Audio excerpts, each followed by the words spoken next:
વિપક્ષના વિરોધ પછી સરકારે પૂર્વ ચીફ જસ્ટિસ સદાશિવમને કેરળના નવા રાજ્યપાલ તરીકે નિયુક્ત કર્યા. જો કે ગત દિવસોમાં સદાશિવમનો વિરોધી પાર્ટી દ્વારા ઘણો વિરોધ પણ કરવામાં આવ્યો હતો.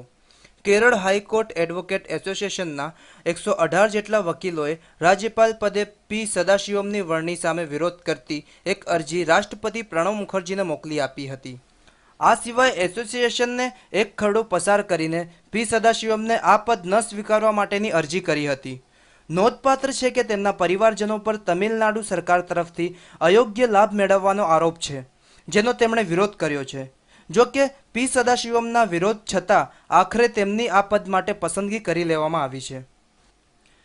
પી સદાશિવમ પર નરેન્દ્ર મોદીના ખાસ માણસ હોવાની પણ છાપ છે, કારણ કે તેઓ જ્યારે સુપ્રીમ કોર્ટની બેન્ચમાં હતા ત્યારે તેમણે વડાપ્રધાન નરેન્દ્ર મોદીના ખાસ માણસ ગણાતા ભારતીય જનતા પાર્ટીના અમિત શાહ પર લાગેલી પોલીસ ફરિયાદ રદ કરવામાં મહત્વની ભૂમિકા ભજવી હતી.